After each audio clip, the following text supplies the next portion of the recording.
অতীতের ন্যায় মাদক ব্যবসায়ী এবং অস্ত্র ব্যবসায়ীদের সাথে মিলেমিশে চলবেন।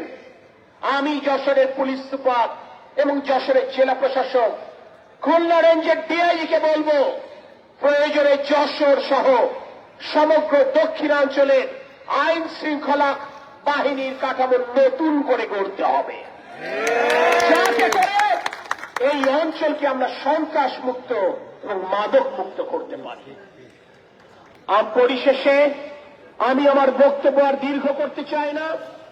আবহাওয়া বিরূপ, কিন্তু আজকের এই বিরূপ আবহাওয়া আমি বলেছি আমাদেরকে স্মরণ করিয়ে দিচ্ছে 2024-এর 5ই আগস্টের কথা।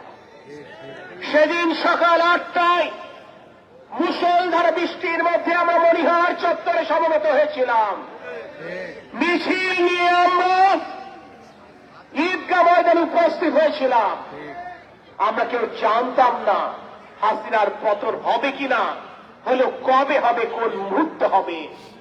কিন্তু জুলাই 16, 2024 সেদিন থেকে প্রতিটি দিন, প্রতিটি মুহূর্ত যশোরে বিএনপি এবং সহযোগী সংগঠনের নেতা কর্মীরা রাজপথ দখলে রেখেছিল এবং রাজপথ দখলে রেখে প্রশাসনের উপর চাপ তৈরি করে আমাদের সন্তানদেরকে নিরাপদে কোটা সংস্কারের আন্দোলন শুরুর সুযোগ করে দিয়েছিল, যেটি পরবর্তীতে এক দফার আন্দোলনে রূপান্তরিত হয়েছিল।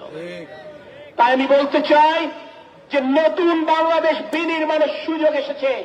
সেই বাংলাদেশ গণতন্ত্র পুনরুদ্ধারের লড়াইয়ে যে বা যারা যতটুকুই আত্মত্যাগ করেছেন, আমরা তাদের সকলকে নিয়েই গড়তে চাই। কিন্তু হাসিনার দেখানো পথে আর হাসিনার শেখানো ভাষায় যদি আমরা কথা বলি আর আচরণ করি, সেটা কিন্তু ফ্যাসিবাদ বিরোধী রাজনৈতিক ঐক্যের ক্ষেত্রে অন্তরায় হিসেবে দেখা দেবে। আমরা নিশ্চয়ই সেই খারাপ দিনে ফিরতে চাই না। তাই আসুন সম্মিলিতভাবে গণতন্ত্রের পক্ষে থাকা সকল শক্তি, বিভিন্ন মত পথের মানুষ এক হয়ে নতুন বাংলাদেশ গড়বার প্রত্যয়ে আবারও হাতে হাত মেলায়, কাঁধে কাঁধ মেলায়। বাংলাদেশের জনগণ তারেক রহমানকে সুযোগ দিয়েছেন এই নেতৃত্বটি গ্রহণ করবার। বাংলাদেশের জনগণের প্রতি যদি আস্থা থাকে, গণতন্ত্রের প্রতি যদি আমাদের আস্থা থাকে, তাহলে তারেক রহমান যেন এই গণতন্ত্রকামী মানুষের প্রত্যাশা পূরণ করতে পারে, সেই কারণে তার হাতকে শক্তিশালী করতে হবে এবং সেই শক্তিশালী করবার মাধ্যমে ভিন্ন রাজনৈতিক দর্শনের মানুষও তার দায়িত্বশীলতার পরিচয় দেবার সুযোগ পাবেন। চতুর্দশ জাতীয় সংসদ নির্বাচনে বাংলাদেশের জনগণ সকল রাজনৈতিক দলের কথা এবং কাজের মিল বিবেচনায় নিশ্চয়ই ত্রয়োদশ জাতীয় সংসদ নির্বাচনের মতো সুচিন্তিত সিদ্ধান্ত গ্রহণ করবেন। তার জন্য আমাদের সকলকে অপেক্ষা করাটাই শ্রেয়। এটি গণতন্ত্রের ভাষা।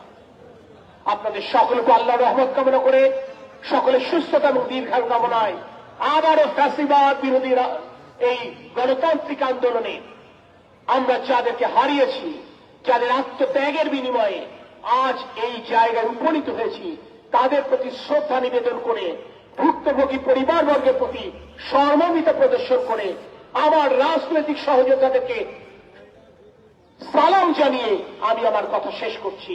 আল্লাহ হাফেজ। বাংলাদেশ জিন্দাবাদ। বাংলাদেশ জাতীয়তাবাদী দল জিন্দাবাদ। শহীদ রাষ্ট্রপতি জিয়াউর রহমান বীর উত্তম অমর হোক। মরহুমা দেশনেত্রী বেগম খালেদা জিয়া অমর হোক। আমাদের প্রিয় প্রধানমন্ত্রী তারেক রহমান জিন্দাবাদ। আমরা আজ এখানে যারা উপস্থিত, প্রতিটি মানুষ আমরা এই শোভাযাত্রায় অংশ নেব এবং শোভাযাত্রার শেষ বিন্দু পর্যন্ত নিশ্চয়ই থাকবো অতীতের ন্যায়, ইনশাআল্লাহ। এখন আমাদের র্যালি শুরু হবে। র্যালির রুট আমাদের সভাপতি প্রফেসর সাবিল হক সাহেব বলবেন। আমি সকলকে অনুরোধ জানাবো যে সন্ধ্যা আজকে 6টা থেকে আমাদের এখানে এক সাংস্কৃতিক অনুষ্ঠান ওই মাঠে অনুষ্ঠিত হবে। এই সাংস্কৃতিক অনুষ্ঠানে সকালে উপস্থিত থাকবে। সম্মানিত নেতৃবৃন্দ এবং আজকের কেন্দ্রীয় নেত্রী অধ্যাপিকা নার্গিস বেগম, আমাদের কেন্দ্রীয় নেতা যারা মনির ইসলাম আমিন সহ আজকে সকল স্তরের নেতৃবৃন্দ সকলকে শুভেচ্ছা অভিনন্দন জানাচ্ছি। আপনাদের কাছে বিনয়ের সঙ্গে অনুরোধ করছি, আজকে 5ই আগস্ট, আজকে এই গণ অভ্যুত্থান দিবসে আজকের যে র্যালি, সেই র্যালিতে সবাই থাকবেন, শেষ প্রান্তে যে শেষ হবে। তবে আরেকটি কথা, যে আমরা যারা মিছিলে অংশগ্রহণ করব সেখানে খেয়াল রাখতে হবে আমাদের সিনিয়র নেতৃবৃন্দকে যথাযথ